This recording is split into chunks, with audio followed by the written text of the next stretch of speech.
মারফত যেটা হচ্ছে যে এই যে 10 নম্বর এক্সট্রা পাবে মানে যারা টিচার তারা কোন জায়গায় পাবে, এটা কি শুরুতে না ইন্টারভিউর সময়? এটা অবশ্যই ইন্টারভিউ আগে আপনি শিডিউল দেখবেন, শিডিউলে স্পষ্টভাবে উল্লেখ করা আছে একাডেমিক্স এর মধ্যে দুটি অংশ আছে।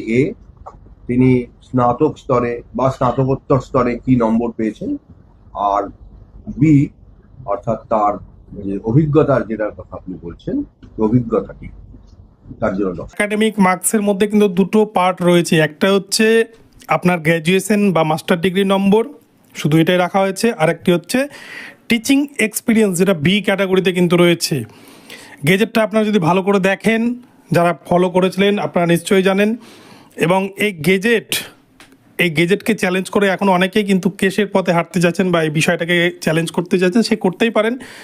কিন্তু আমার যেটা ব্যক্তিগতভাবে মনে হয়, কেস করার হলে কিন্তু তখনই গেজেটকে চ্যালেঞ্জ করে আদালতে কেস করতে হতো। কেননা এতদিন পর পরীক্ষা হয়ে যাওয়ার পর এখন এই বিষয়টি আদালত কিভাবে দেখবে সেটা কিন্তু একটা প্রশ্নচিহ্নের মধ্যে ফেলতে পারে পরীক্ষার্থীদের। কেননা বিচারপতি বলতেই পারেন যে আপনারা আগে কেন আসেননি, যখন গেজেট প্রকাশিত হয় আপনারা পরীক্ষা দেওয়ার পর একটা প্রসেস শুরু হয়ে যাওয়ার পরে কেন আপনারা এসেছেন।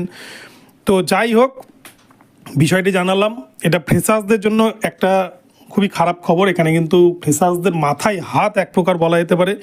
অনেকেই হয়তো ভালো পরীক্ষা দিয়ে, এমনকি ভালো মার্কস পেয়েও, ভালো কাট অফ পেয়েও হয়তো কিন্তু ইন্টারভিউতে ডাক না পেতে পারেন। কেননা এই 10 নম্বরের জন্য কিন্তু অনেকেই হয়তো পিছিয়ে পড়তে পারেন।